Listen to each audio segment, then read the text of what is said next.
Apakah itunya sudah terlihat? Sudah terlihat, Mbak. Sudah. Baik, saya buka ya. Oke, Ibu. Kami dari kelompok 1 akan menjelaskan mengenai analisis kualitatif karbohidrat menggunakan uji antron. Nah, kami sendiri ada 3 kelompok, yaitu saya sendiri Naftalina Azkanur, kemudian Mawar Zahro, dan ada Muflihatun Nailinisa. Nah, kok bahasan ini mencakup mengenai pengertian karbohidrat dan uji antron, kemudian ada langkah-langkah dan identifikasi menggunakan uji antron. Nah, yang pertama mengenai pengertian karbohidrat dan uji antron. Karbohidrat adalah polihidroksialdehid atau polihidroksiketon dan meliputi kondensat polimer-polimer yang terbentuk. Nah, nama karbohidrat ini dipakai dalam senyawa tersebut karena rumus empirisnya yang CnH2nOn atau CnH2ON, yaitu karbon yang mengalami hidratasi. Secara biokimia ini, karbohidrat mengandung gugus fungsi karbonil sebagai aldehid atau sebagai keton, dan banyak gugus hidroksil atau OH atau senyawa yang menghasilkan senyawa-senyawa ini apabila dihidrolisis. Nah, bentuk molekul karbohidrat ini yang paling sederhana terdiri dari satu molekul seperti gula sederhana yang disebut monosakarida. Nah, misalnya ada glukosa, galaktosa, dan fruktosa. Itu golongan monosakarida. Kemudian monosakarida yang digabung disebut dengan disakarida. Contohnya sukrosa yang terbuat dari glukosa dan fruktosa. Kemudian ada dua monosakarida yang bergabung tadi disebut juga dengan disakarida. Nah, contohnya ada sukrosa yang terbuat dari glukosa dan fruktosa. Terdapat pula oligosakarida yang merupakan rangkaian beberapa monosakarida. Nah, sedangkan banyak karbohidrat merupakan polimer atau rantai berulang yang panjang yang tersusun dari banyak rangkaian molekul gula yang disebut polisakarida. Nah, misalnya ada peran penting dalam menentukan makanan. Nah, misalnya karena karbohidrat berguna untuk timbulnya ketosis berlebihan, kehilangan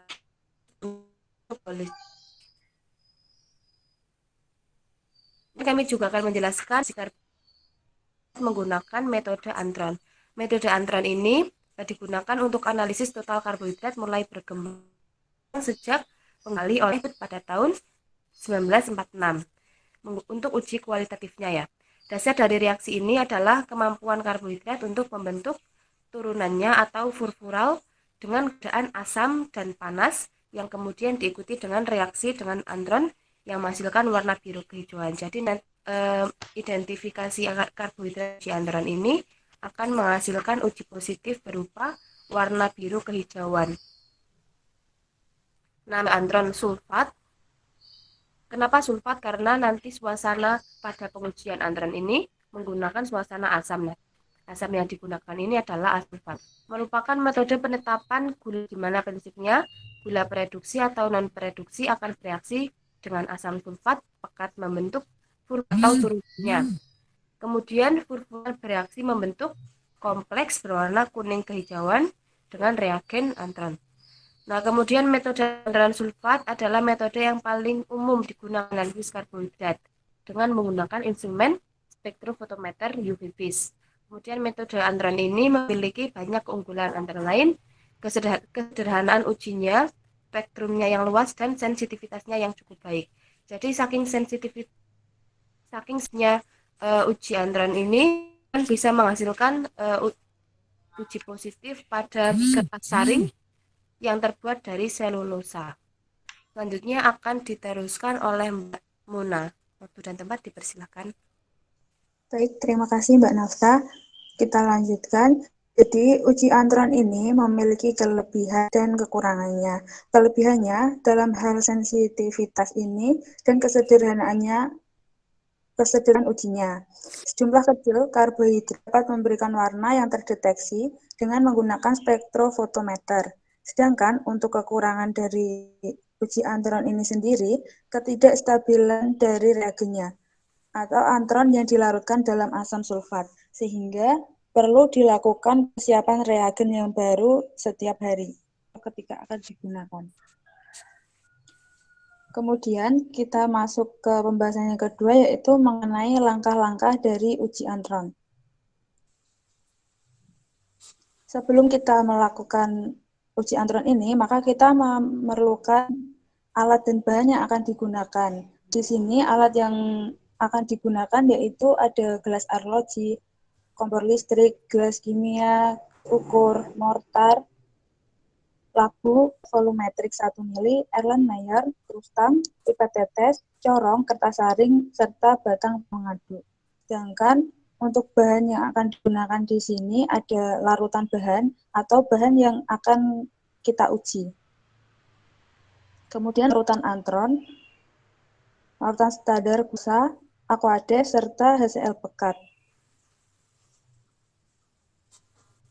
Setelah kita menyiapkan alat dan bahan, maka langkah dari pengujian antron ini yang pertama, kita timbang 5 gram.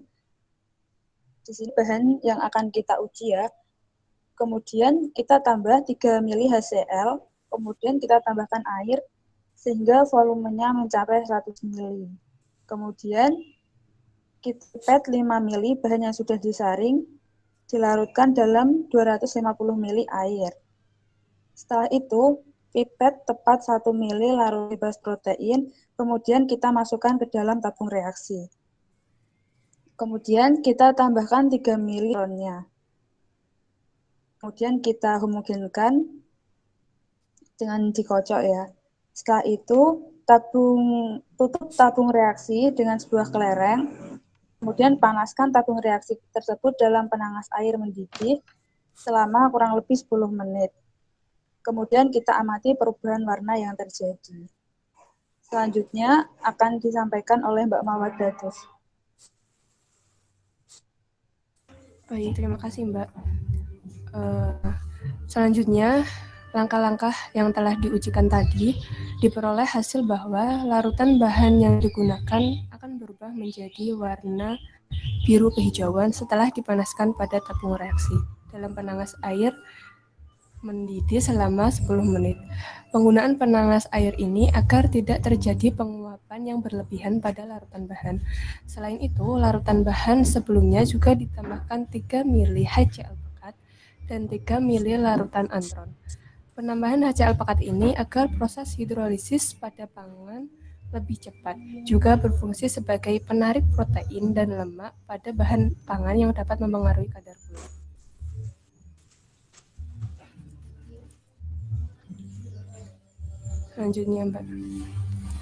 Selanjutnya, tes antron ini juga merupakan tes umum lainnya untuk semua karbohidrat. Dalam pengujian ini, karbohidrat mengalami dehidrasi ketika bereaksi dengan konsentrasi H2SO4 yang akan membentuk hidroksimetil furfurar. Bisa dilihat reaksinya. Nah, furfurar ini bereaksi dengan antron yang menghasilkan kompleks berwarna biru kebiruan.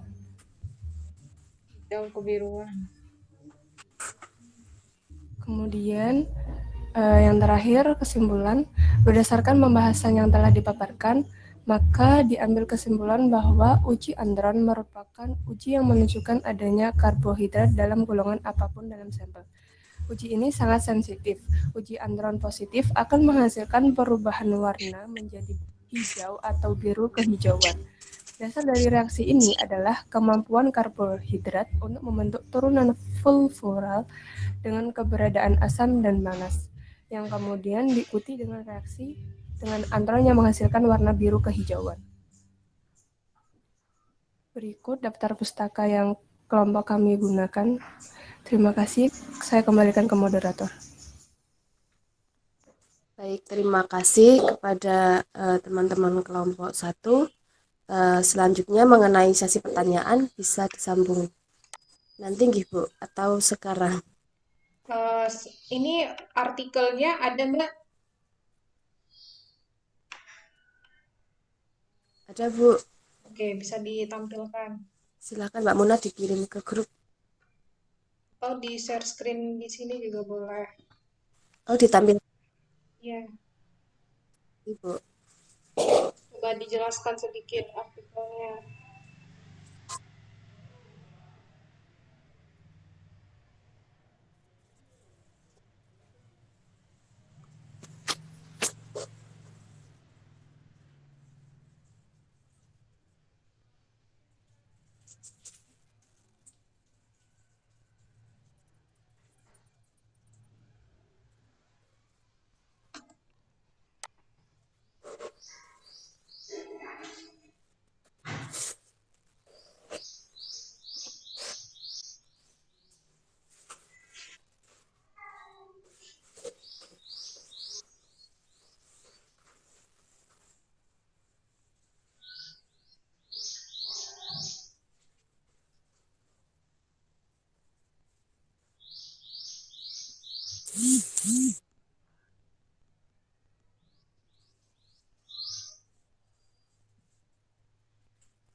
Coba dibuat ini setting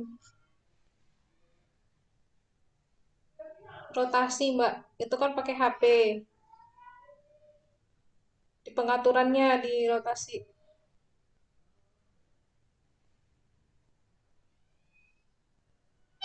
Oke, bisa sih dijelaskan ini tentang apa?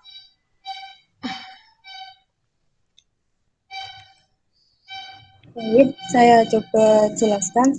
Jadi ini merupakan salah satu artikel yang kami ambil. Ini merupakan karya tulis ilmiah ya. Jadi judul dari penelitian ini itu penetapan kadar glukosa pada sari buah naga daging putih dengan metode antron sulfat secara spektrofotometri.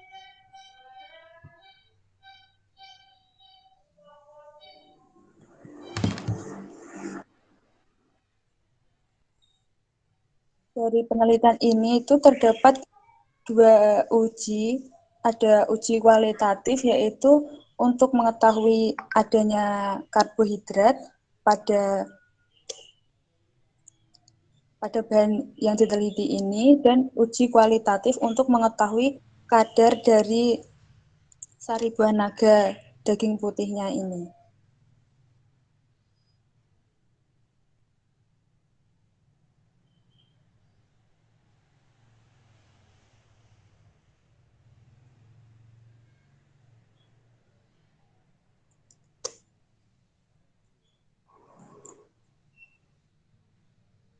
Untuk desain penelitiannya merupakan jenis penelitian deskriptif.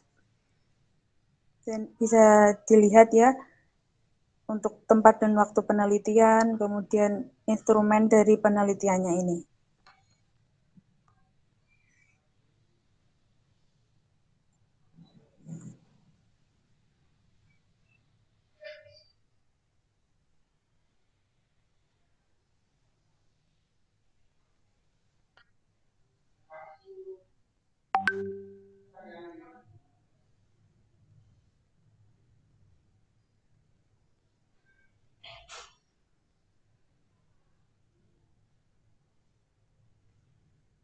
Ya, selanjutnya gimana, Mbak?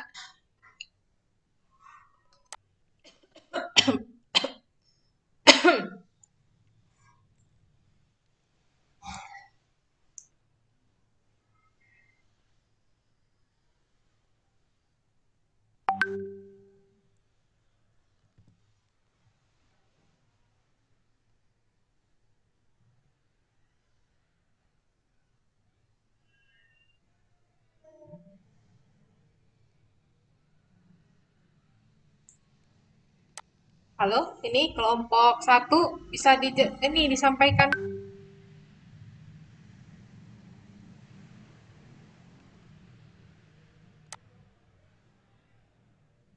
Kemudian pola kerjanya di sini yang pertama itu dilakukan pembuatan larutan. Jadi pembuatan larutan baku induk glukosanya, kemudian pembuatan pereaksi antron.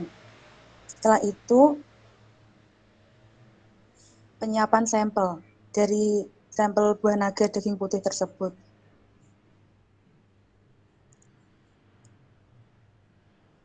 Kemudian di sini dilakukan uji kualitatif, ada 3 uji yang digunakan, uji Molis, kemudian uji Benedict, uji antron.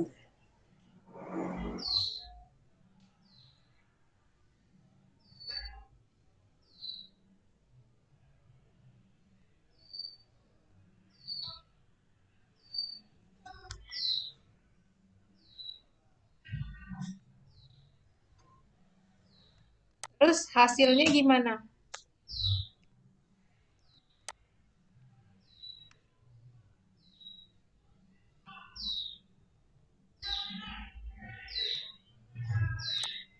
Di bagian hasil coba Mbak, mana tahu ada gambarnya ditampilkan.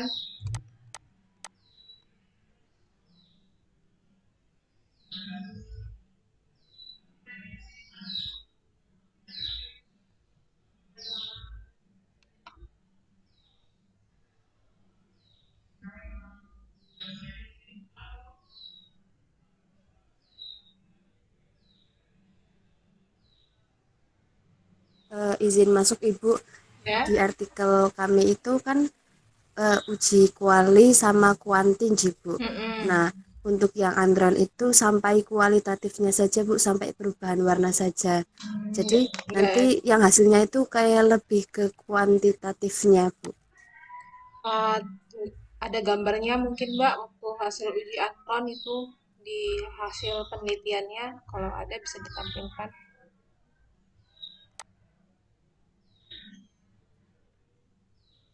Hmm, Nggak ada ya? Nggak tidak ada ya? ada Bu, tidak ada Oke, gambarnya. oke. Ya, mungkin Iya Bu, cuma sampai silakan, perubahan warna gitu. silakan kalau ada teman-temannya yang mau bertanya.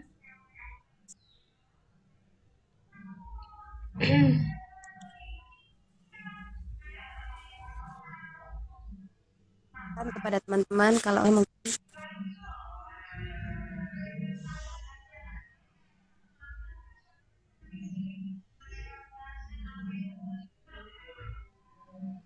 Halo, ini mana teman-temannya ini? Wajib ada yang bertanya ya, tidak boleh ada yang diam saja. Eh, izin tanya Hmm. kepada kelompok satu, cek cek apa suara terdengar? Halo, cek.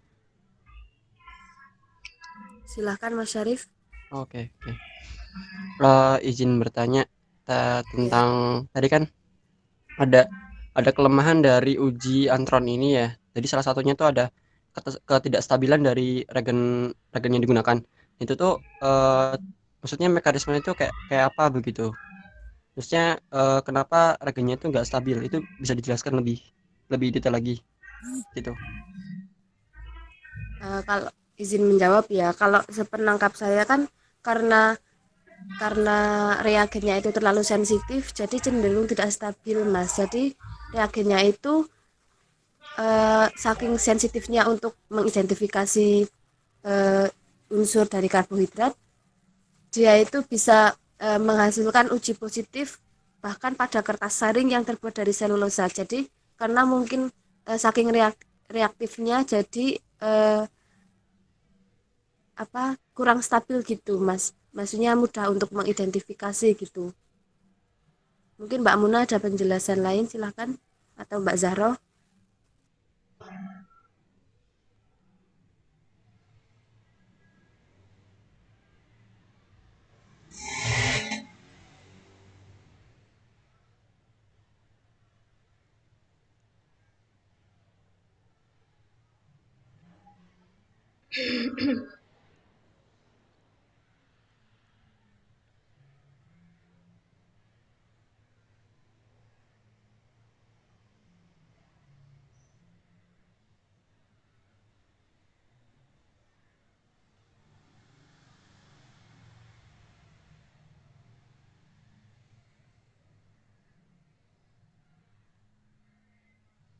Oh ya, ini izin menyambung lagi ya.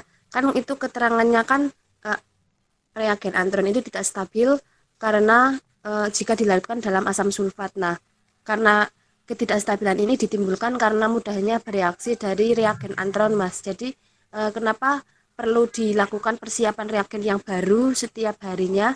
Ya karena ketika sudah bereaksi dengan asam sulfat itu reagennya itu jadi kurang stabil begitu, Mas. Oke, oke. Berarti ini ya, selalu diadakan pengujian pembuatan regan baru begitu setiap setiap pengujian karbohidrat gitu. Ya, Oke, oke. betul. Jadi jadi reagennya eh, harus mungkin Mbak Muna ada tambahan atau Mbak Zahro, silahkan. Atau mungkin teman-teman yang lain bisa menyanggah begitu, silahkan disampaikan.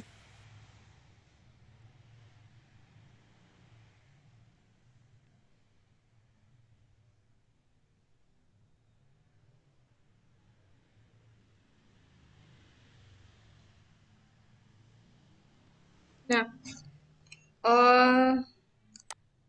antron ini sendiri itu senyawa apa ya, Mbak?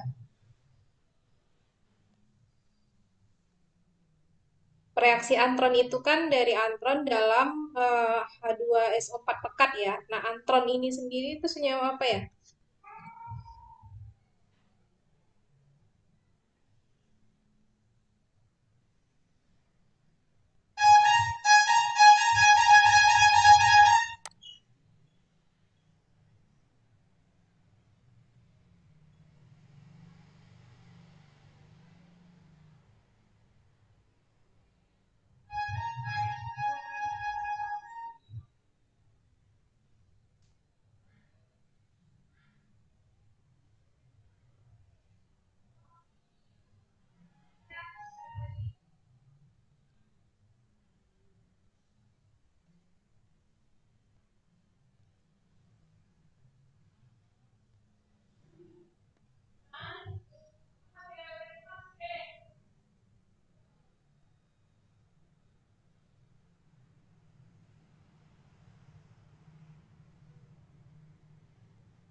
Udah ketemu jawabannya?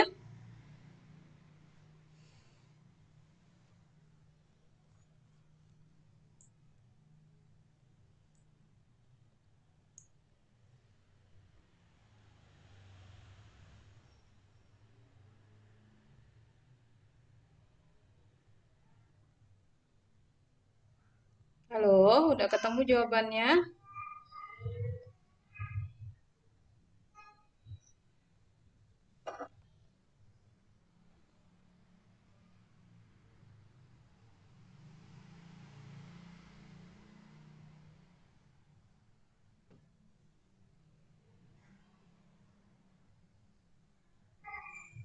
Antron ini sejenis senyawa Belum ketemu apa? Ibu.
Nyawa keton ya, Bu? Dari strukturnya itu gimana? Struktur siklik atau non siklik? Siklik ya, Bu? Ya, siklik Siklik, ada Bu. berapa cincin? 3 cincin, Bu. 2 atau 3 cincin.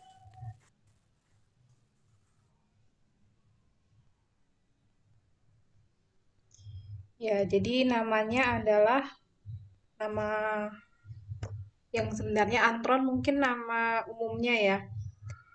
Atau apa sih namanya ya?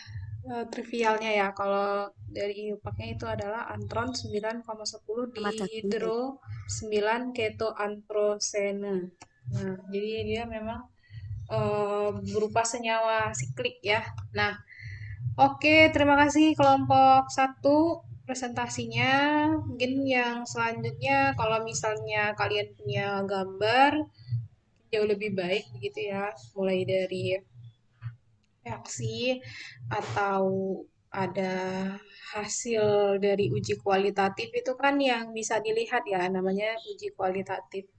Kalau kuantitatif ya memang bisa menggunakan alat-alat seperti spektrometer UV vis. Nah, sebenarnya dengan uji antron ini juga bisa dilanjutkan dengan analisis kuantitatif ya. Jadi serapan warna dari perubahan warna menjadi hijau kebiruan tadi itu bisa diukur berapa serapan warnanya dengan menggunakan spektrometer UV vis ya. Nah, sehingga dapat diketahui kadar karbohidrat dari bahan yang diuji itu berapa. Dan selanjutnya silahkan kelompok 2 untuk mempresentasikan.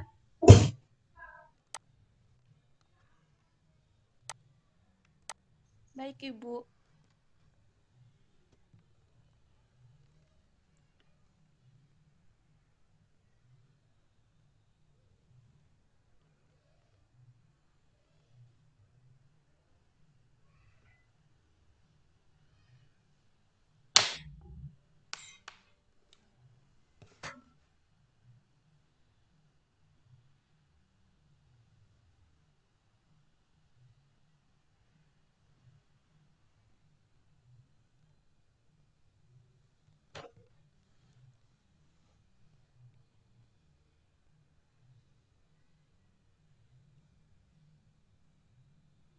Baik, apakah sudah terlihat?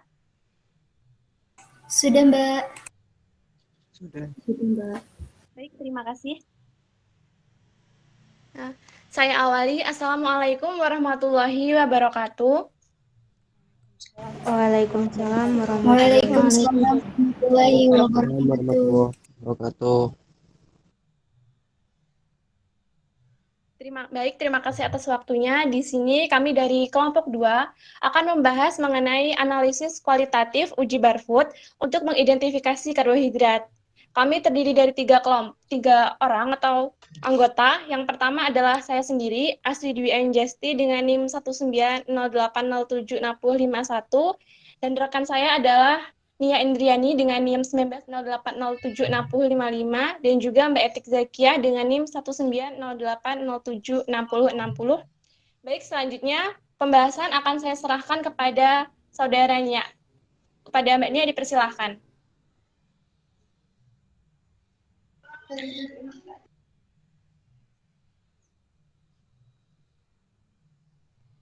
Baik, terima kasih. Untuk pengertian karbohidrat sendiri yaitu karbohidrat atau dengan rumus CH2ON merupakan senyawa organik yang terdiri dari unsur oksigen, hidrogen, dan karbon dan banyak ditemukan pada tumbuhan dan hewan. Nah, secara biokimia sendiri, karbohidrat merupakan polihidroksil aldehida atau polihidroksil keton atau senyawa yang menghasilkan senyawa-senyawa apabila dihidrolisis. Baik, selanjutnya Mbak.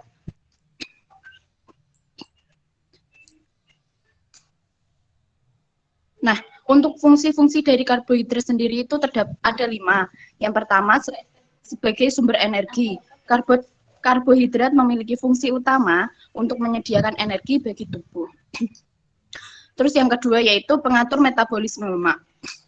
Karbohidrat sendiri itu dapat mencegah terjadinya oksidasi lemak yang tidak sempurna sehingga menghasilkan bahan-bahan keton seperti asam asetat, aseton, dan asam beta hidroksil butirat. Untuk yang ketiga yaitu penghemat protein. Apabila karbon makanan tidak mencukupi, maka protein akan digunakan untuk memenuhi kebutuhan energi dengan mengalahkan fungsi utamanya yaitu zat pembangun. Yang keempat itu pemberi rasa manis pada makanan. Karbohidrat sendiri itu memberi rasa manis pada makanan khususnya mono dan disakarida. Yang terakhir yaitu membantu pengeluaran feses. Karbohidrat membantu dalam pengeluaran feses dengan cara mengatur gerak peristaltik usus dan memberi bentuk pada feses. Selulosa dalam serat makanan mengatur peristaltik usus. Baik, saya serahkan kembali ke Bu Moderator. Baik, terima kasih Mbak Nia. Selanjutnya saya serahkan kepada Mbak Etik. Kepada Mbak Etik dipersilahkan. Waktunya, saya akan melanjutkan pembahasan selanjutnya, yaitu tentang klasifikasi karbohidrat. Karbohidrat diklasifikasikan menjadi dua jenis, yaitu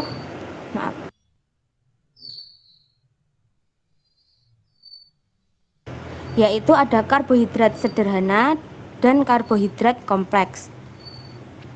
Yang pertama, karbohidrat sederhana. Karbohidrat sederhana terbagi menjadi 3 jenis, yaitu ada monosakarida, ada disakarida, dan juga oligosakarida. Monosakarida sendiri itu terbagi menjadi 3 jenis, yaitu ada glukosa, fruktosa. Glukosa terdapat bebas di alam dalam jumlah sedikit, yaitu biasanya terdapat pada sayur, buah, sirup jagung, sari pohon, dan bersamaan dengan fruktosa dalam madu. Glukosa merupakan hasil akhir pencernaan pati, sukrosa, maltosa, dan laktosa pada hewan dan manusia. Fruktosa juga disebut sebagai gula buah yang merupakan gula paling manis. Sedangkan untuk galaktosa terdapat di dalam tubuh sebagai hasil pencernaan laktosa. Disakarida yaitu terdapat 3 jenis, ada sukrosa, maltosa, dan laktosa. Sukrosa banyak terdapat di dalam buah, sayuran, dan madu. Apabila dihidrolisis, sukrosa pecah menjadi 1 unit glukosa dan fruktosa. Sedangkan maltosa tidak terdapat bebas di alam. Maltosa terbentuk pada setiap pemecahan pati. Apabila dihidrolisis, maltosa pecah menjadi 2 unit glukosa. Laktosa disebut juga dengan gula susu, hanya terdapat dalam susu dan terdiri atas 1 unit glukosa dan 1 unit galaktosa. Lanjut Mbak Astrid. Kemudian yang kedua ada karbohidrat kompleks. Karbohidrat kompleks terbagi menjadi 2, yaitu ada polisakarida dan juga polisakarida non-pati atau serat. Jenis polisakarida adalah pati, dekstrin, glikogen, dan polisakarida non-pati. Pati merupakan karbohidrat primer yang dikonsumsi manusia di mana berasal dari tumbuh-tumbuhan. Kemudian untuk polisakarida non-pati atau serat makanan adalah polisakarida non-pati yang menyatakan polisakarida dinding sel. Ada 2 golongan serat, yaitu serat yang tidak dapat larut dalam air dan juga serat yang larut dalam air. Serat yang tidak dapat larut dalam air adalah selulosa, hemiselulosa, dan lignin. Serat yang larut dalam air adalah pektin, gum, mukilase, glukan, dan algal. Selanjutnya akan dilanjutkan oleh rekan saya, Mbak Astrid, silahkan. Baik, terima kasih Mbak Etik. Selanjutnya adalah bahasan mengenai uji kualitatif bar food, di mana akan kita gunakan untuk mengidentifikasi karbohidrat. Sebelumnya kita harus tahu dulu apa sih yang dimaksud dengan uji kualitatif. Jadi uji atau analisis kualitatif itu merupakan suatu analisis yang dilakukan untuk mengetahui ada tidaknya zat tertentu di dalam sampel. Menurut Anderulan dalam Kusbandari pada tahun 2015, beliau tuh menyatakan bahwa analisis kualitatif karbohidrat itu umumnya didasarkan atas reaksi-reaksi warna yang dipengaruhi oleh produk-produk hasil penguraian gula dalam asam-asam kuat dengan berbagai senyawa organik. Nah, sifat mereduksi dari gugus-gugus karbonil dan juga sifat oksidasi dari gugusan hidroksil yang berdekatan. Uji Barfoot ini merupakan salah satu uji kualitatif yang sering digunakan untuk mengidentifikasi karbohidrat. Uji Barfoot ini sendiri ditemukan oleh seorang kimiawan Denmark yang bernama Kristen Thomsen Barfoot, dan akhirnya namanya itu diabadikan menjadi nama uji ini, yakni uji Barfoot. Nah, uji Barfoot ini merupakan salah satu jenis analisis karbohidrat yang digunakan untuk mengetahui kandungan monosakarida di dalam suatu bahan atau produk. Monosakarida sendiri itu merupakan karbohidrat yang sederhana, dalam arti molekulnya itu hanya terdiri dari beberapa atom karbon saja dan tidak dapat diuraikan dengan cara hidrolisis dalam kondisi lunak menjadi karbo lain, menurut pendapat Fitri dan kawan-kawan pada tahun 2020.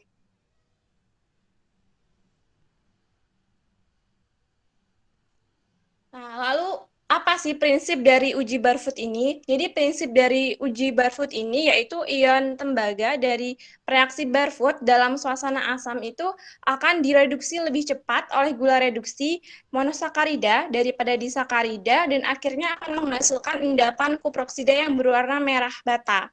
Nah, reaksi positif itu ditunjukkan dengan munculnya endapan berwarna merah.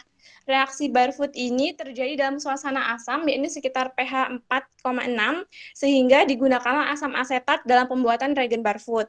Hasil negatif itu ditandai dengan tidak munculnya endapan berwarna merah dan larutan itu tetap berwarna biru. Selanjutnya, bagaimana langkah kerja untuk melakukan uji Barfoot? Jadi menurut pendapat Deshanty pada tahun 2013, beliau itu menyebutkan bahwa salah satu langkah kerja untuk melakukan uji Barfoot, yakni yang pertama, kita ambil 1 ml larutan uji karbohidrat, kemudian kita masukkan ke dalam tabung reaksi yang masih kering dan bersih. Selanjutnya, 1 ml per reaksi Barfoot itu kita tambahkan dan kemudian kita lakukan pengocokan. Lalu kemudian tabung itu dimasukkan ke dalam penangas air selama 3 menit. Lalu apabila tidak terjadi reduksi selama 5 menit atau 3 menit tersebut, selanjutnya kita melakukan pemanasan selama kurang lebih 15 menit sampai terlihat adanya reduksi. Nah, berikut merupakan ilustrasi dari uji Barfoot. Jadi ada 5 ml reaksi Barfoot yang ditambahkan dengan sampel, kemudian kita panaskan pada penangas air sehingga akan menghasilkan endapan berwarna merah jingga atau merah bata yang menandakan adanya kandungan monosakarida.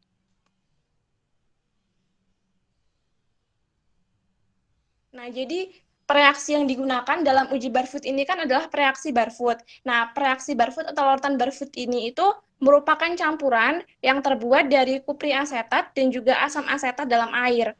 Larutan tersebut itu akan bereaksi dengan gula-gula prereduksi, yakni contohnya monosakarida, dan akan menghasilkan endapan merah kuproksida. Dalam suasana asam, gula reduksi yang termasuk dalam golongan disakarida ini akan memberikan reaksi yang sangat lambat dengan larutan Barfoot, sehingga tidak terdapat endapan merah kecuali pada waktu percobaan yang diperlama. Selanjutnya, perbedaan reaksi Barfoot ini juga digunakan untuk membedakan monosakarida dan disakarida. Barfoot itu merupakan reaksi yang mempunyai sifat asam lemah.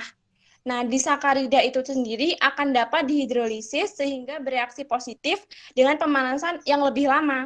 Nah, disakarida ini akan memberikan hasil positif berwarna biru tua apabila dididihkan cukup lama sehingga terjadi hidrolisis. Nah, reaksi ini positif untuk monosakarida.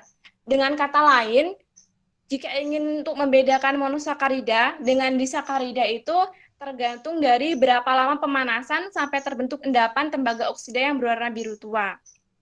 Lalu selanjutnya adalah mengenai mekanisme tentang terbentuknya endapan pada uji barfoot. Yakni mekanismenya adalah seperti telah terlihat pada layar ya teman-teman. Jadi reaksi dari larutan barfoot yang mengandung kuprik asetat itu akan bereaksi dengan gugus aldehid atau gugus keton pada karbohidrat dalam sampel.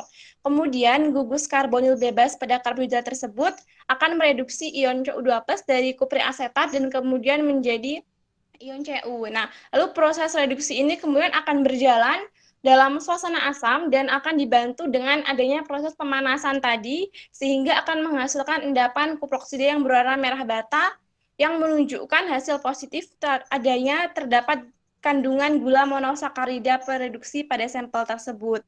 Nah, selanjutnya pemanasan tadi kan dijelaskan dilakukan kurang lebih selama 15 menit.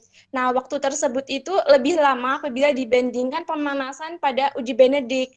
Hal ini tuh dapat terjadi karena suasana asam yang ditimbulkan dari reaksi barfoot itu akan membuat proses hidrolisis dari karbohidrat itu berjalan lebih lambat. Selain itu, faktor lain yang mungkin mempengaruhi lamanya waktu pemanasan adalah karena adanya langkah kerja untuk mendeteksi kandungan gula monosakarida produksi. Nah, dalam bahan pangan tersebut itu biasanya banyak sekali senyawa karbohidrat yang mungkin terdapat dalam bentuk kompleksnya, sehingga butuh waktu yang cukup lama untuk menghidrolisis karbohidrat kompleks tersebut agar menjadi lebih sederhana.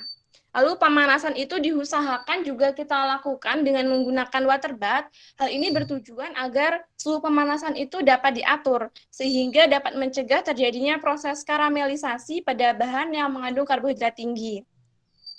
Lalu, gula reduksi itu sendiri contohnya merupakan golongan gula atau karbohidrat yang mempunyai kemampuan untuk mereduksi senyawa-senyawa penerima elektron. Hal ini tuh dikarenakan karena adanya gugus aldehid atau keton bebas dalam molekul karbohidrat. Nah, adapun senyawa-senyawa gula reduksi itu adalah glukosa dan juga fruktosa. Semua monosakarida, contohnya glukosa, fruktosa, dan juga galaktosa, dan golongan disakarida, yakni contohnya laktosa dan maltosa, itu merupakan gula reduksi, kecuali sukrosa dan juga pati atau polisakarida. Umumnya, gula reduksi yang dihasilkan itu berhubungan erat dengan aktivitas enzim, di mana semakin tinggi aktivitas enzimnya, maka semakin tinggi pula gula reduksi yang dihasilkan. Nah, jadi kesimpulan dari uji barfoot ini adalah uji barfoot ini merupakan suatu jenis analisis kualitatif karbohidrat yang didasarkan pada perubahan warna, di mana memiliki prinsip uji bahwa ion dari reaksi barfoot ini dalam suasana asam akan direduksi lebih cepat oleh gula reduksi monosakarida daripada disakarida, dan akan menghasilkan endapan kuproksida yang berwarna merah bata. Nah, reaksi positifnya itu yaitu ditunjukkan dengan munculnya endapan berwarna merah bata tersebut.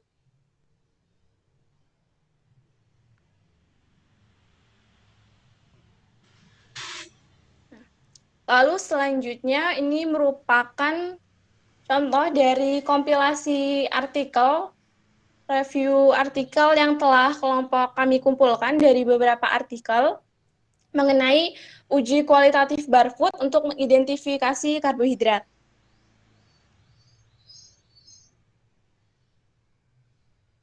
Jadi yang pertama ini ada mengenai analisis kualitatif kandungan sakarida dalam tepung dan pati ubi ganyong atau Canna edulis yang diterbitkan oleh Jurnal Farmasiana pada tahun 2015 dan ditulis oleh Aprilia Kusbandari. Jadi tujuan dari penelitian tersebut adalah bertujuan untuk mengidentifikasi adanya kandungan sakarida yang terkandung dalam tepung dan juga pati ubi ganyong. Nah, bahan dan metode penelitian yang digunakan dalam artikel ini antara lain bahan utamanya adalah ubi ganyong yang diambil dari daerah Gunung Kidul, Yogyakarta, dan metode yang peneliti fokuskan untuk review artikel ini adalah metode penelitian yang menggunakan uji barfoot.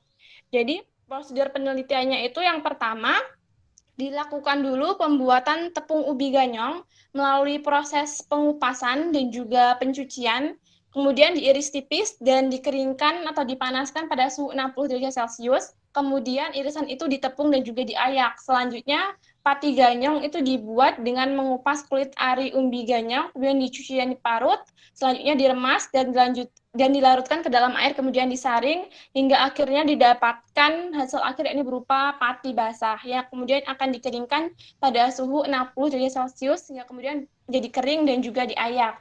Lalu langkah yang ketiga itu setelah adalah pembuatan ekstraknya. Nah, pembuatan ekstrak ini dibuat dengan menimbang 5 gram sampel tepung simplicia dan juga pati ganyong yang kemudian dilarutkan dalam aquades 100 ml dan kemudian tambahkan dengan asam klorida sampai pH 1. Kemudian direflux dan juga disaring dengan corong Buchner untuk mendapatkan ekstrak bebas endapan. Setelah itu dilakukan proses disentrifuge untuk memaksimalkan pencampuran, lalu mengambil fase sebagai larutan uji. Nah, langkah yang keempat ini merupakan langkah untuk menguji analisis kualitatif barfood pada ubi ganyong tersebut, yakni langkahnya adalah 1 ml larutan sampel itu diekstraksi, kemudian dimasukkan dalam tabung reaksi, kemudian kita tambahkan reagen barfood dengan baik, kemudian kita didihkan dengan api kecil, lalu kita perhatikan endapan yang terbentuk tersebut. Nah, berdasarkan artikel tersebut itu didapatkan hasil penelitian bahwa pada uji barfood tersebut itu ditemukan endapan berwarna merah orange yang menunjukkan adanya kandungan monosakarida dalam sampel. Nah, ion CU dari reaksi barfood dalam suasana asam itu akan direduksi lebih cepat oleh gula reduksi monosakarida daripada disakarida dan akan menghasilkan kuproksida yang berwarna merah bata. Nah, jadi dari artikel ini menandakan adanya uji positif terhadap uji barfood dalam kandungan karbohidrat pada ubi ganyong. Nah, dapat teman-teman lihat di sini hasil penelitiannya agak kurang jelas ya memang. Nah, di sini telah terlihat adanya endapan berwarna merah orange atau merah bata.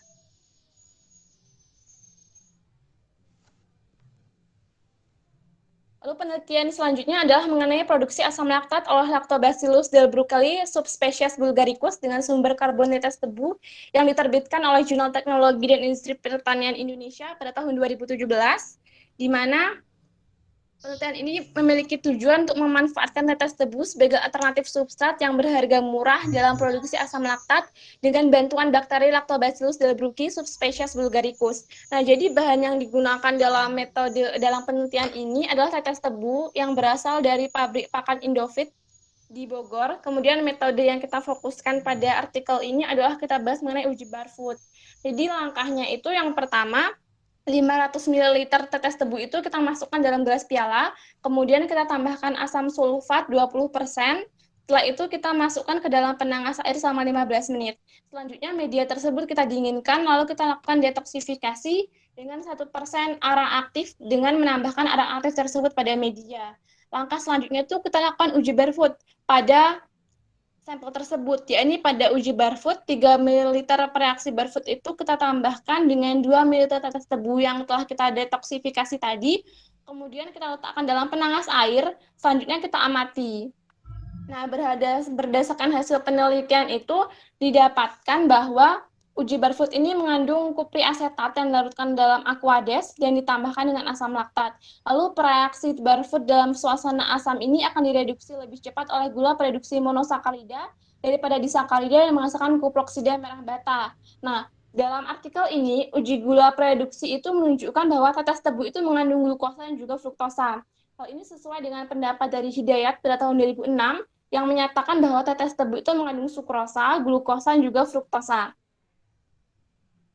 Selanjutnya yang terakhir adalah mengenai aktivitas antimikroba dan antioksidan senyawa polisakarida jamur tiram putih atau Pleurotus ostreatus yang diterbitkan oleh Prosemnas Masi Biodiv Indon pada tahun 2015 bertujuan untuk mengetahui aktivitas dari antimikroba dan juga antioksidan senyawa polisakarida ekstrak jamur tiram putih. Bahannya itu ada jamur tiram putih yang didapatkan dari biakan murni jarum tiram putih yang ditumbuhkan pada media PDA. Lalu yang kedua, metode yang digunakan ini ada banyak metode, tapi yang akan kita fokuskan untuk review jurnal ini adalah mengenai uji barfood.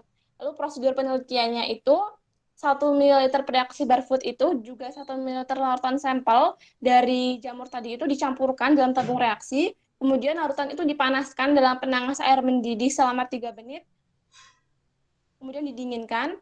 kemudian kita tambahkan dengan reaksi warna fosfomolibdat dan juga kita campurkan, lalu warna biru gelap dan juga endapan merah bata yang terbentuk itu akan menunjukkan adanya kandungan monosakarida. Nah, tapi berdasarkan hasil penelitian yang dilakukan dengan metode Barefoot ini, dia itu menunjukkan bahwa ekstrak jamur tiram putih itu tidak mengandung monosakarida. Hal ini ditunjukkan dengan terbentuknya warna hijau gelap, bukan terbentuknya warna endapan merah bata pada sampel. Namun sayang, gambar hasil penelitian dalam artikel ini tidak disertakan.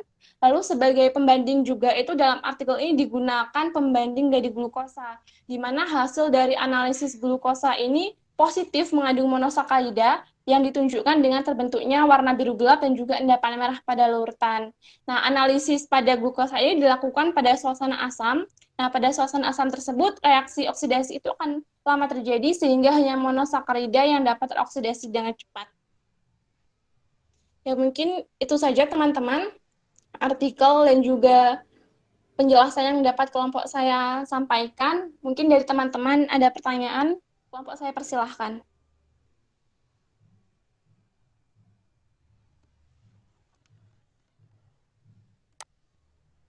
Nah, silahkan dari kelompok yang lain untuk bertanya.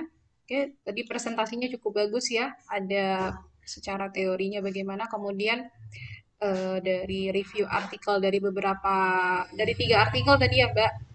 Ada yang hasilnya positif dengan uji Barefoot dan ada yang hasilnya negatif. Yang negatif tadi jamur tiram putih ya. Artinya jamur tiram putih itu tidak mengandung karbohidrat berarti ya. Oke, silakan kelompok yang lain untuk Betul, Bu. ya.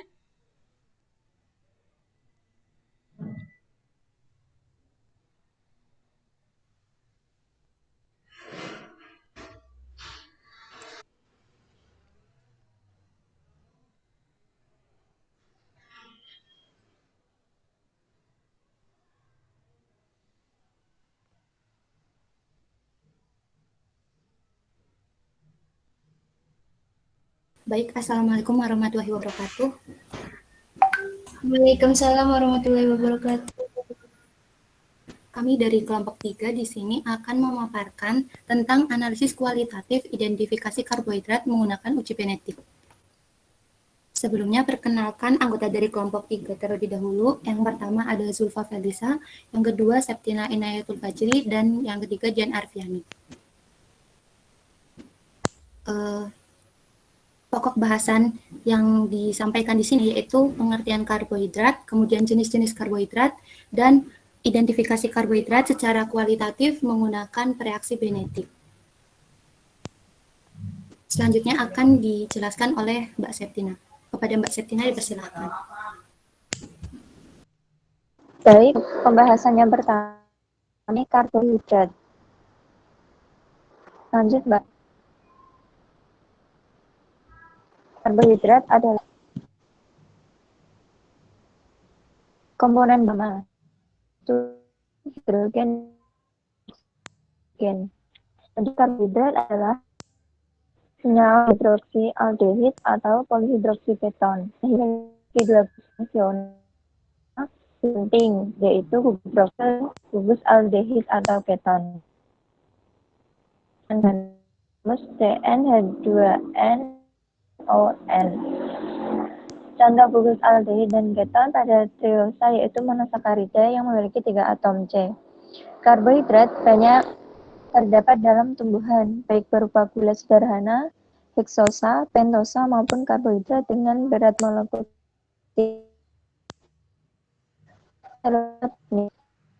dan ini berbagai penelitian bisa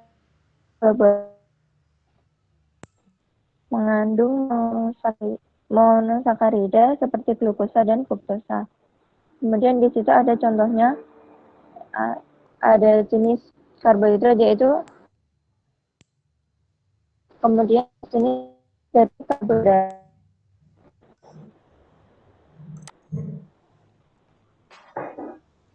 Lanjut, Mbak.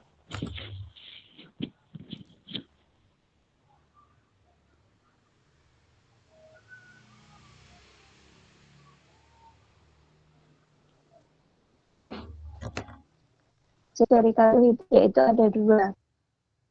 karbohidrat.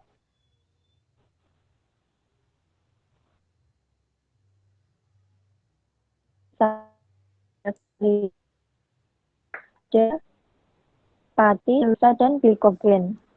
Lanjut, Mbak. Kemudian, monosakarida adalah karbohidrat yang paling sederhana yang merupakan molekul terkecil dalam karbohidrat. Monosakarida juga disebut simple sugar. Monosakarida tidak berwarna, merupakan kristal padat yang mudah larut dalam air, tetapi tidak larut dalam pelarut non-polar. Jenis dari monosakarida yaitu glukosa, ada D-glukosa, D-fruktosa, galaktosa.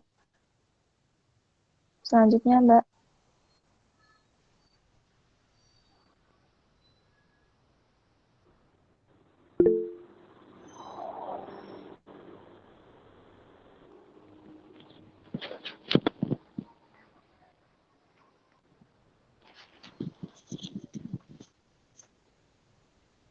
Baik, untuk karbohidrat yang selanjutnya, yaitu ada disakarida. Disakarida merupakan gabungan dari dua macam monosakarida. Dalam proses metabolisme, disakarida akan dipecah menjadi dua molekul monosakarida dengan bantuan biokatalis dalam tubuh, yaitu enzim. Jenis disakarida sendiri ada tiga, yaitu sukrosa, maltosa, dan laktosa. Sukrosa sendiri dipecah menjadi glukosa dan fruktosa. Kemudian maltosa terbentuk dari hasil pecahan zat tepung atau pati yang selanjutnya dipecah menjadi dua molekul glukosa. Kemudian laktosa, dalam proses pencernaan laktosa akan dipecah menjadi satu molekul glukosa dan satu molekul galaktosa. Selanjutnya akan dilanjutkan oleh rekan saya. Terima kasih. Selanjutnya itu karbohidrat kompleks. Nah, di sini adalah polisakarida. Polisakarida merupakan karbohidrat yang tersusun hingga ratusan hingga ribuan monosakarida. Nah, di sini ada pati. Pati merupakan sumber kalori yang sangat penting karena sebagian besar karbohidrat dalam makanan terdapat dalam bentuk pati. Polisakarida ini terdapat dalam jumlah yang banyak pada golongan umbi-umbian seperti kentang, pada biji-bijian seperti jagung. Amilosa merupakan jenis pati berantai lurus yang tersusun atas 20-30 unit glukosa setiap cabangnya, itu disebut sebagai amilopektin.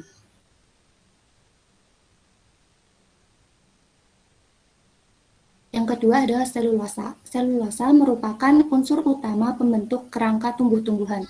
Selulosa tidak dapat dicerna oleh kebanyakan binatang menyusui, termasuk manusia, karena tidak adanya hidrolase. Binatang ruminansia dan herbivora lain memiliki mikroorganisme dalam ususnya yang dapat membuat selulosa terpakai sebagai sumber kalori utama. Nah, enzim yang dapat menghidrolisis selulosa ini disebut sebagai selulase.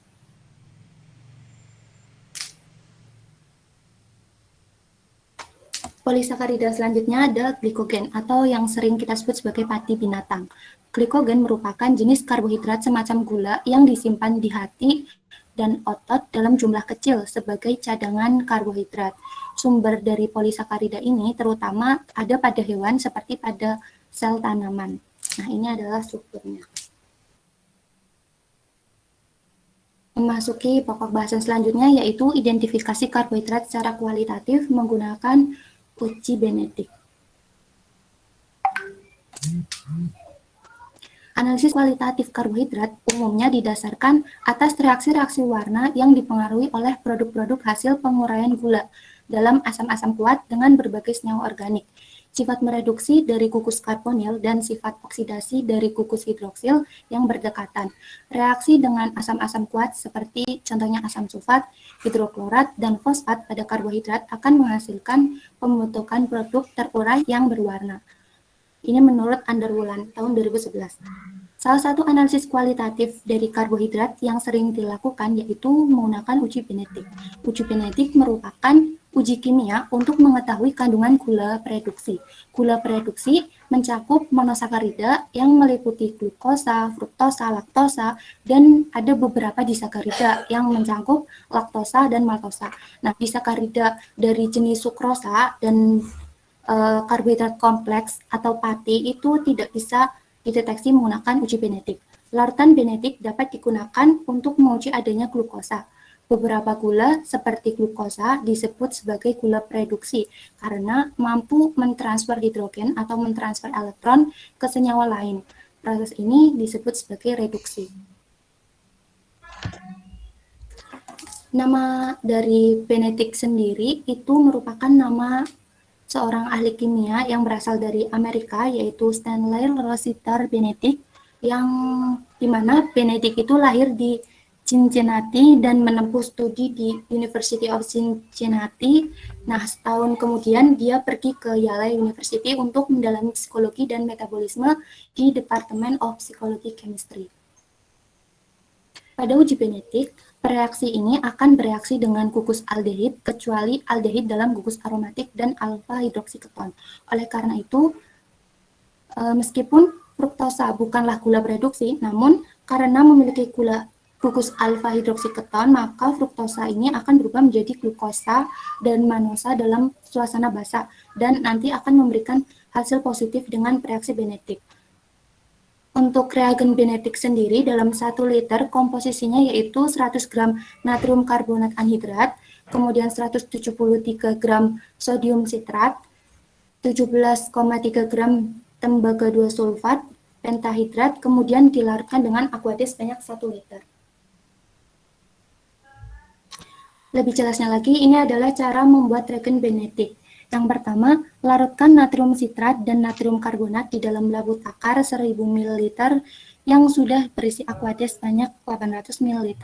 Kemudian ditambahkan larutan tembaga 2 sulfat secara perlahan-lahan dalam larutan tersebut sembari dicampur agar homogen. Kemudian tambahkan aqua sampai batas volume 1000 ml. Selanjutnya, tuang larutan ke dalam botol bersumbat kaca, dan yang terakhir, labeli botol dengan nama reagen Benedict dan tulis tanggal pembuatannya. Untuk bahasan selanjutnya akan dijelaskan oleh Mbak Sulba.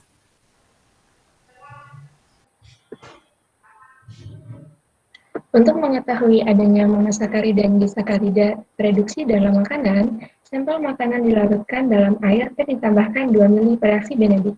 Dipanaskan dalam water bath selama 3-5 menit. Selama proses ini, telah akan berubah warna menjadi biru tanpa adanya glukosa, hijau, kuning, orange, merah, dan merah bata atau coklat. Itu dalam kandungan glukosa yang tinggi. Nah, jadi bisa dilihat pada gambar ini, kalau larutan warna biru itu tanpa adanya glukosa. Nah, sedangkan kalau warna merah bata itu adanya sedikit endapan.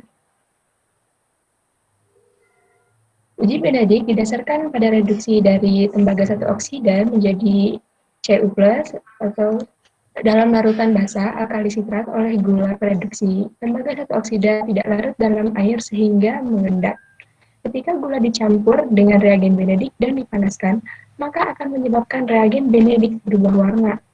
Warna ini bervariasi dari hijau, kuning, sampai merah bata, tergantung pada konsentrasi gula reduksinya. Semakin tinggi konsentrasi gula reduksi, semakin dekat warna akhir menjadi merah bata dan semakin besar endapan yang terbentuk. Kadang, endapan merah bata dan tembaga 2 oksida mengendap dari larutan yang terkumpul di dasar tabung reaksi. Nah, ini jadi mekanisme reaksinya, ada gula Benedict menghasilkan karboksilat dan tembaga 1 oksida.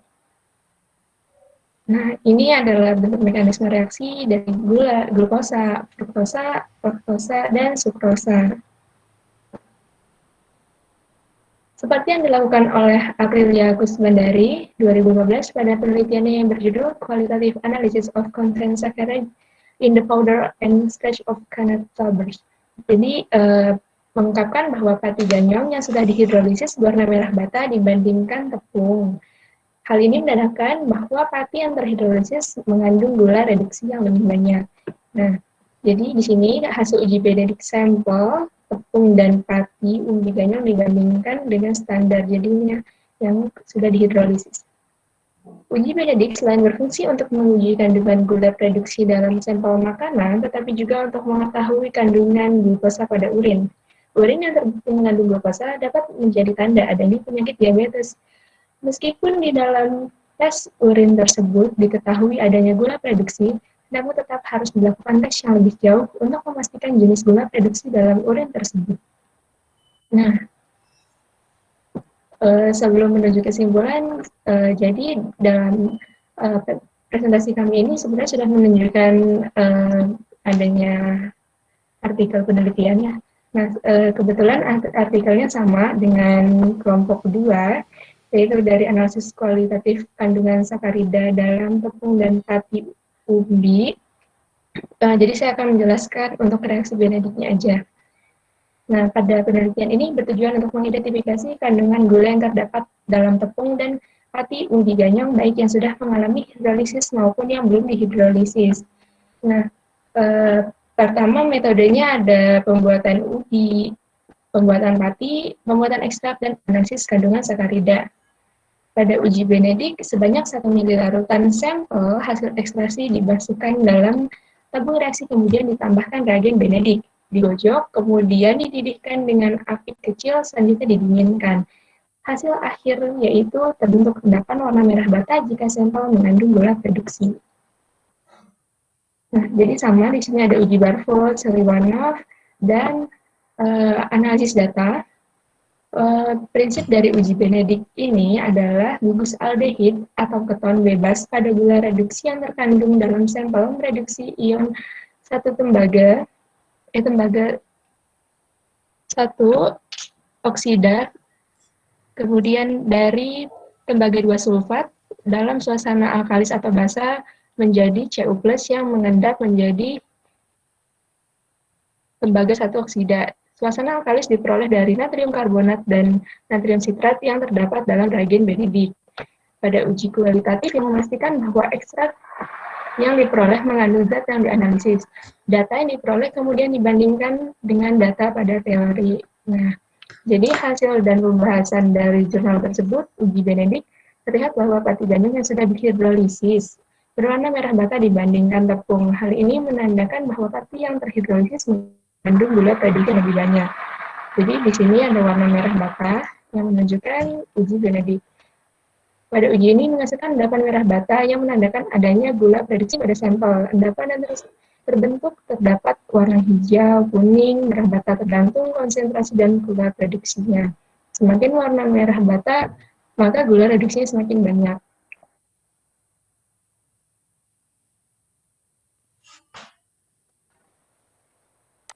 Jadi kesimpulan ini, uji Benedict adalah uji kimia yang untuk mengetahui kandungan gula karbohidrat produksi. Gula produksi mencakup monosakarida, yaitu glukosa, fruktosa, dan laktosa, dan beberapa jenis sakarida yaitu laktosa dan maltosa, kecuali sukrosa dan pati atau polisakarida. Hasil positif dalam uji Benedict bervariasi dari warna hijau, kuning, orange, sampai merah bata tergantung pada konsentrasi gula reduksinya. Ini daftar pustakanya. Dan sekian presentasi dari kelompok 3. Kurang lebihnya mohon maaf. Jika ada pertanyaan yang ingin ditanyakan, silahkan ditanyakan. Terima kasih.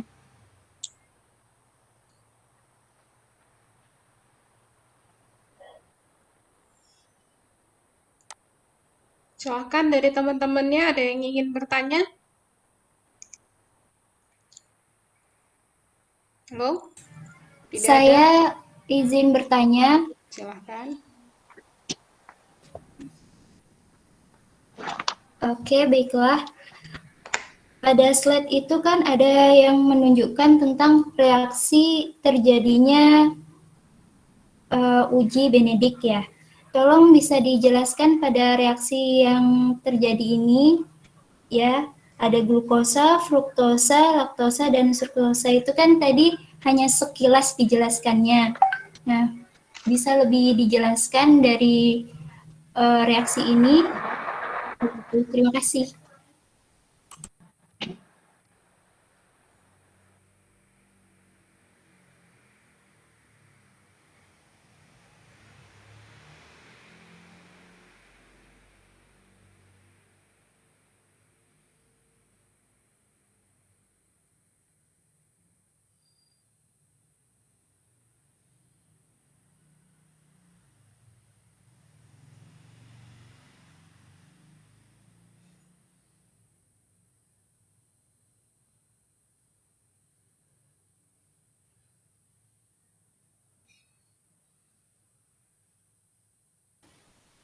Saya izin mencoba menanggapi pertanyaan dari Mbak Marah.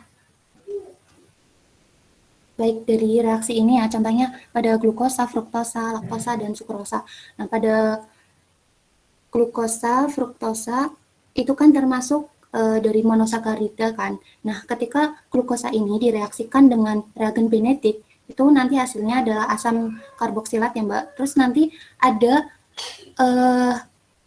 terjadi reduksi dari Cu2+ menjadi Cu2O ini Mbak. Jadi nanti yang mengendap itu adalah Cu2O. Nah, endapan dari reaksi antara glukosa dan benedik ini menghasilkan warna merah bata. Sedangkan pada fruktosa itu sendiri itu ketika direaksikan dengan benedik nanti hasilnya adalah larutan biru kehijauan.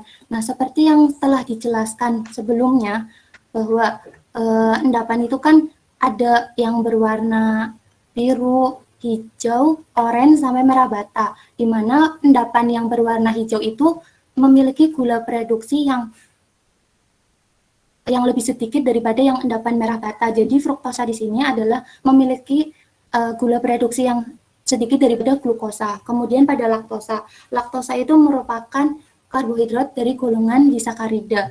Kemudian ketika laktosa ini strukturnya laktosa, ketika direaksikan dengan reagen benedik, ini nanti akan terurai menjadi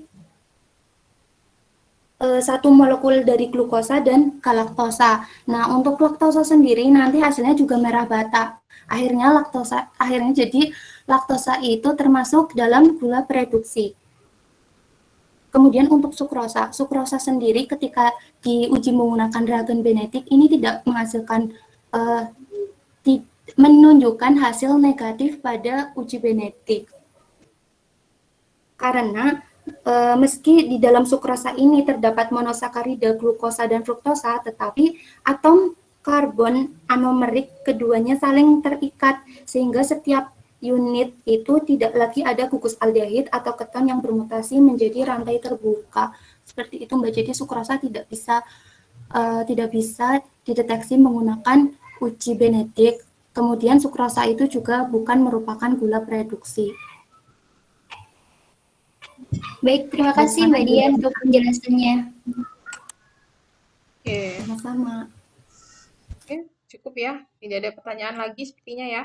Nah ya, jadi di sini reaksi benedik ini dapat membedakan jenis dari karbohidrat yang mana mengandung gula produksi dan mana yang tidak mengandung gula produksi. Hasil positifnya menunjukkan warna merah bata ya. Ya, selanjutnya silahkan kelompok 4.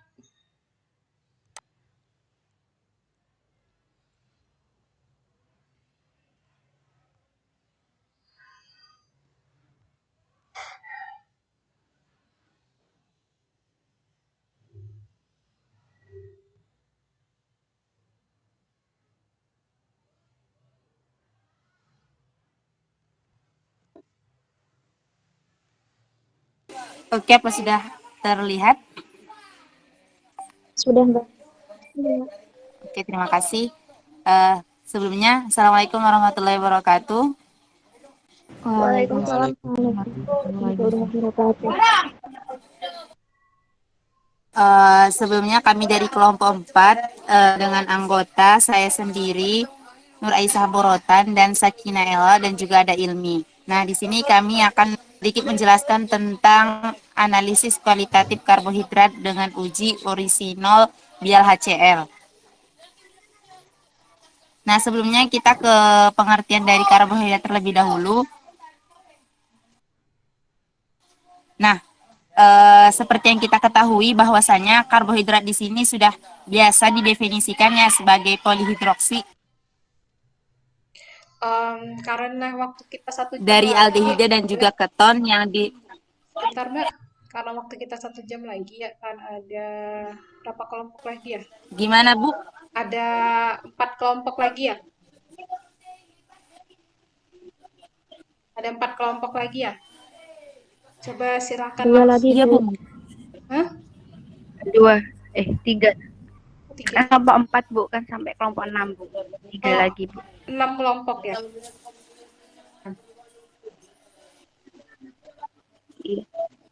Oke, dilanjut ya, Bu. Iya, lanjut. Oke, saya lanjutkan. Oke, saya lanjutkan ya. Dari karbohidrat sendiri itu sebagai polihidroksi yang mana di sini ada dua senyawa. Yang pertama itu ada aldehida dan juga keton.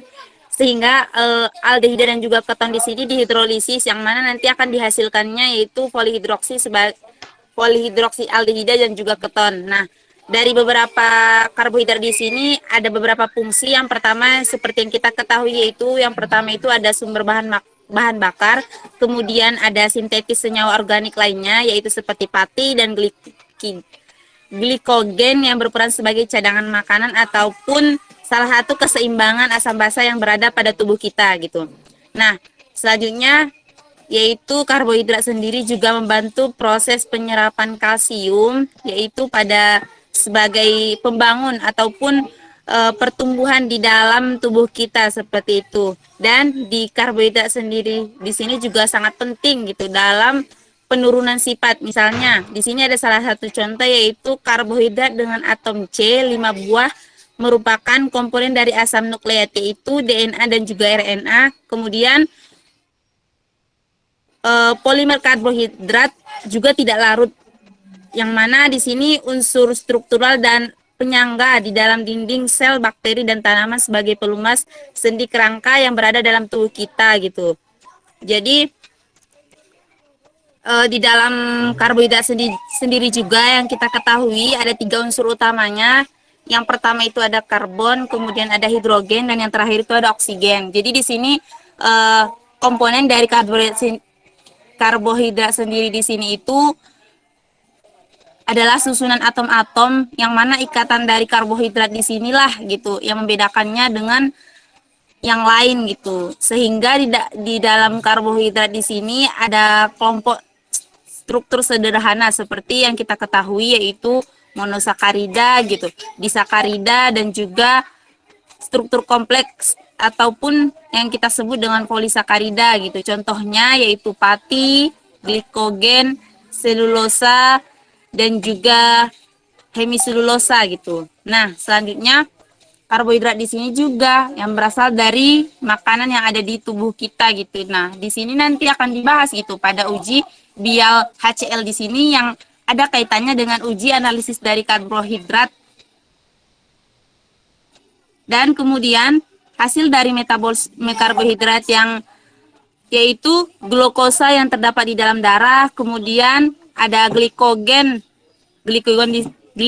di sini yaitu sebagai sumber karbohidrat yang disintetis oleh hati kemudian digunakan oleh sel-sel pada jaringan otot sebagai sumber energi kita gitu. Jadi di sini nanti ada beberapa uji kualitatif pada karbohidrat yang akan kami bahas nanti. Yang pertama itu ada uji Molis, kemudian ada uji iot, kemudian ada uji Benedict dan juga ada uji Seliwanov dan juga yang terakhir itu yang pokok pembahasannya itu ada uji Bial gitu. Jadi nanti akan dibahas terkait reaksi ataupun reagen yang dicampur pada uji karbohidrat pada uji Bial nanti terhadap HCl seperti itu.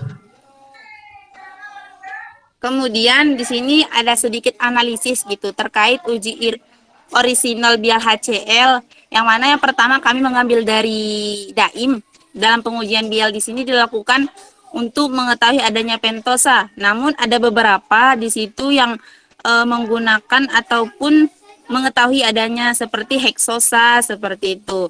Nah, yang kami bahas di sini nanti yaitu terkait mengetahui adanya pentosa gitu pada uji orisinal di sini. Nah, pentosa sendiri itu adalah monosakarida dengan 5 atom karbon dan memiliki gugus aldehid gitu.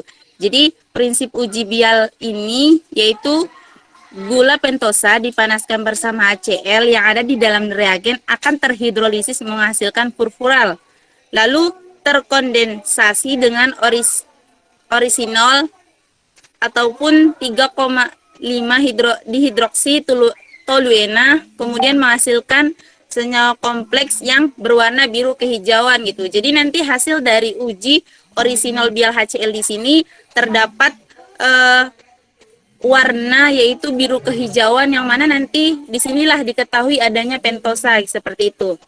Jadi, jika di dalam sampel terdapat gula pentosa, nah seperti yang saya katakan tadi, akan berwarna hijau ataupun biru kehijauan dengan kurun waktu 10 menit gitu. Jadi nanti setelah diuji terkait analisis uji orisinalnya akan terlihat warna di dalam, misalnya nanti kita mengujinya itu ataupun praktikan yang sudah mengujinya itu di dalam gelas tabung reaksi itu nanti terlihat gitu warna biru kehijauan ataupun hijau gitu. Nah, begitu juga dengan pendapat dari Winarno yang mana pada uji bial di sini dia di sini positif gitu karena di dalam ujinya di sini mengandung gula pentosa yang mana menimbulkan endapan larutan berwarna hijau. Kemudian prosedur kerja dari prosedur kerja dari uji ini mungkin nanti yang pertama itu dimasukkan 2 ml larutan uji, kemudian ditambahkan 2 ml pereaksi bialnya, terus dipanaskan menggunakan waterboard ataupun Bunsen. Nah, selanjutnya saya serahkan ke saudari Sakina, saya persilahkan, ataupun Ilmiah, silakan. Baik, terima kasih Mbak Aisyah. Untuk selanjutnya, kali ini tadi kan sudah disinggung menurut dari literatur teori ya. Nah, kali ini kita berdasarkan percobaan yang telah dilakukan oleh Nuaini mengenai uji karbohidrat, di mana percobaan itu terdapat uji bial. Nah, alat dan bahan yang digunakan beliau sebagai berikut. Di situ ada gelas ukur, water bed atau pemanas air, pipet tetes, dan bunsen. Kemudian untuk bahannya sendiri, diantaranya menggunakan larutan sampel A, bisa next Mbak. Untuk bahannya itu larutan sampel A yang berisi silose dan larutan sampel B yang berisi arabinose. Kemudian reagen bial. Nah, untuk langkah kerjanya, yang pertama itu menyiapkan alat dan bahan yang dibutuhkan. Kemudian di tabung A itu diisikan larutan silose sebanyak 2 ml. Kemudian di tabung B itu diisi oleh arabinosa sebanyak 2 ml. Kemudian ditambahkanlah reaksi bial sebanyak 5 ml dengan menggunakan pipet tetes. Lalu kedua tabung itu dipanaskan dalam water bath selama 10 menit. Kemudian diamatilah dan dicatat perubahan reaksi yang terjadi. Mungkin untuk hasil pengamatan dan pembahasan dari percobaan beliau akan disambung oleh Mbak Ilmi Nasika. Silahkan Mbak.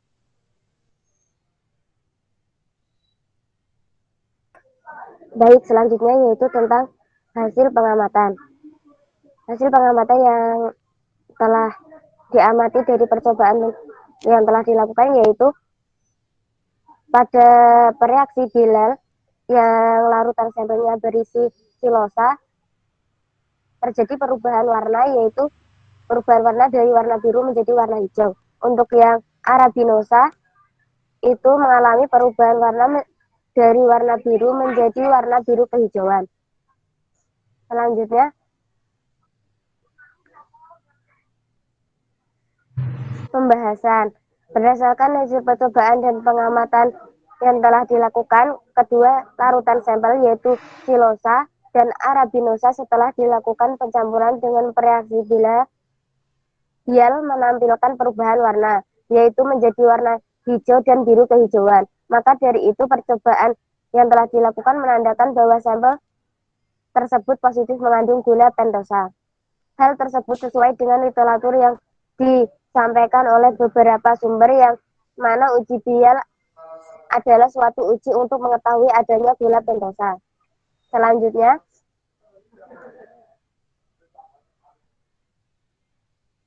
pemanasan pentosa dengan reaksi bial akan menghasilkan purpural yang berkondensasi dengan orisinol. Dan hasil pemanasan akan menghasilkan warna biru hijau ketika bereaksi dengan reagen bial yang menunjukkan adanya gula pentosa. Untuk reaksi yang terjadi bisa dilihat pada slide berikut, yaitu reaksi yang terjadi antara pentosa dengan reaksi Biel. Selanjutnya,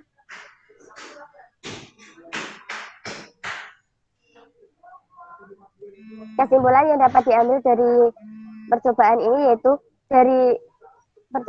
yaitu karbohidrat adalah polihidroksi aldehida dan keton atau zat yang dihidrolisis menghasilkan polihidroksi aldehida dan keton. Itulah Mbak. Karbohidrat Aku biasa juga disebut juga mereka ini suka tiba-tiba hidrat gitu. arang, skaharon atau sakarida atau gula.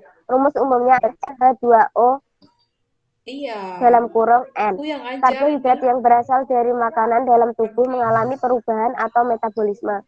Hasil metabolisme karbohidrat yaitu glukosa Nggak bisa, yang Mbak. terdapat dalam darah. Dalam Waktu menguji coba karbohidrat terdapat beberapa uji, salah satunya yaitu adalah uji tapi Biel. mereka nih kayak Uji ikut Biel dari adalah UNES, jadi suka dadakan untuk gitu. mengetahui adanya Aku pentosa. juga waktu Prinsip uji gabung Biel sama ini, UNES itu bila aku pentosa yang bingung, ini mau dipanaskan bersama ngapain, nggak HCl akan dikasih tahu terhidrolisis acaranya menghasilkan apa, harus mau furfural. ngapain. Lalu terkondensasi dengan original 3,5 dihidroksi toluena menghasilkan senyawa Pak kompleks Edi lah berwarna mungkin, biru kalau Pak kehijauan Edi atau lebih ini kan. hijau. Soalnya nanti Selanjutnya, kayaknya kita kayak ya dari UNES-nya itu di sini wakil ada dekan. daftar pustaka sebagai acuan dari Yang kemarin itu kayak gitu, jadi aku kapok. percobaan ini. Selebihnya saya kembalikan ke Mbak Aisyah. Oke, terima kasih kepada saudari Lagi Ilmi dan sama Pak Sakina Nur yang ya, telah melakukan presentasinya. Jadi di sini Pak Green ini. sekian dari kami. Ini kita lanjut ke sesi pertanyaan. Silahkan teman-teman yang ingin bertanya, saya persilahkan. Iya, iya. Oke. Waalaikumsalam. Mungkin ada yang ditanyakan terkait uji analisis orisinol dari Biel HCl. Teman-teman bisa nanyakan ataupun mau ngasih kritik saran, boleh, silahkan.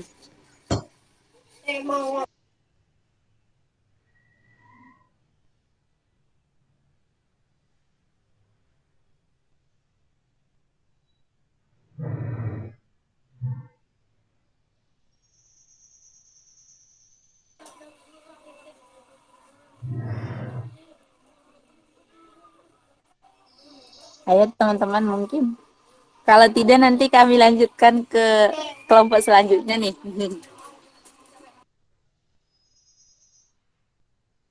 Mbak, ini berarti review jurnalnya tadi digabungkan ya, Mbak? Iya, digabungkan. Gimana Kina? Bisa nambahin Kin? Iya, Mbak Fani, itu digabungkan dari literatur sama percobaannya.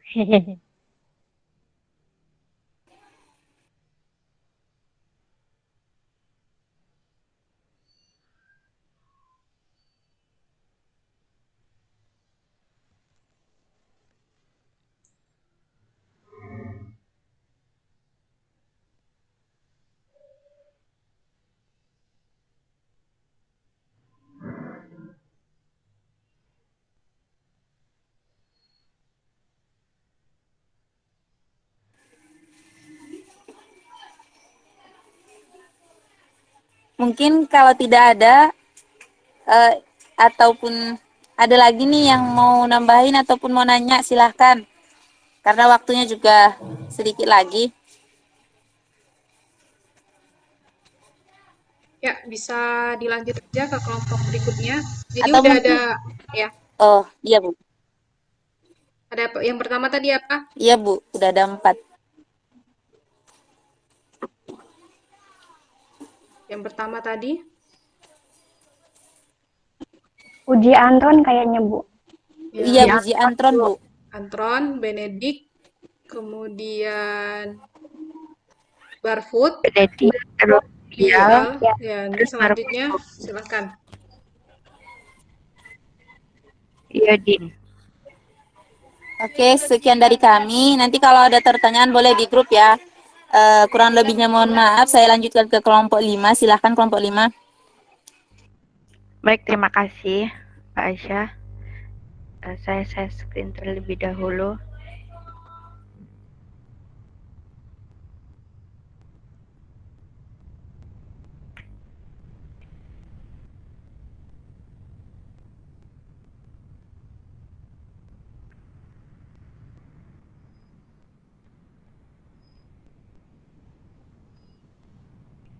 Hmm, enggak.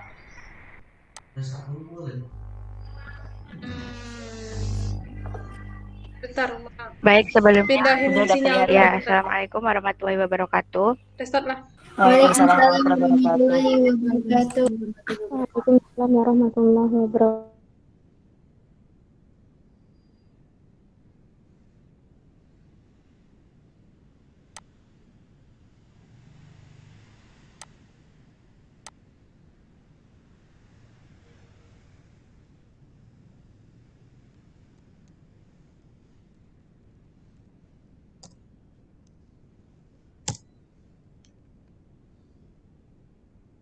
Kuantitatif, di mana analisis kuantitatif ini itu didasarkan pada reaksi warna-warna yang dipengaruhi oleh produk-produk hasil penguraian gula dalam asam-asam kuat dalam berbagai senyawa organik. Nah, sifatnya itu mereduksi dari gugus karbonil dan sifat oksidasi dari gugusan hidroksil yang berdekatan. Nah, untuk analisis kuantitatif sendiri itu adalah dengan cara kimiawi, dengan cara fisik, dengan cara enzimatik atau biokimia, dan cara kromatografi. Nah, lalu untuk analisis kualitatif karbohidrat pada uji iodin sendiri itu bertujuan untuk mengidentifikasi polisakarida.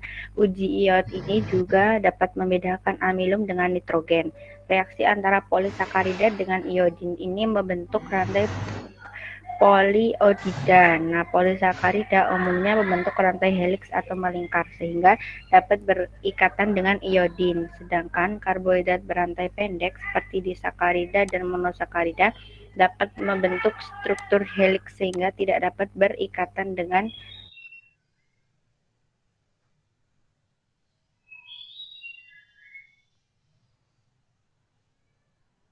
akan menyebabkan terbentuknya kompleks absorpsi berwarna spesifik.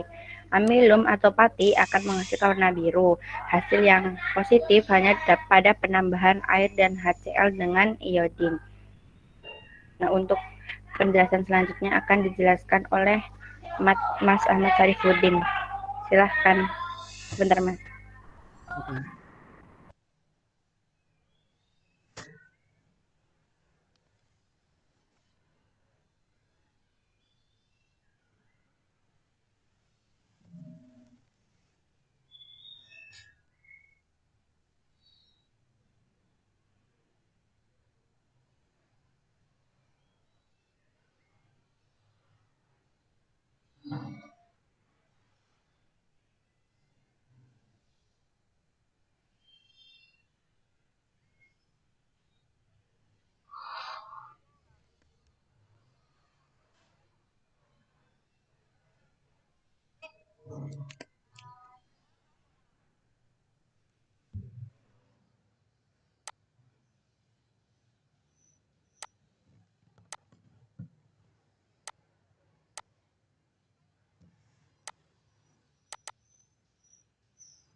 Tiba-tiba hilang ya, Beb ya?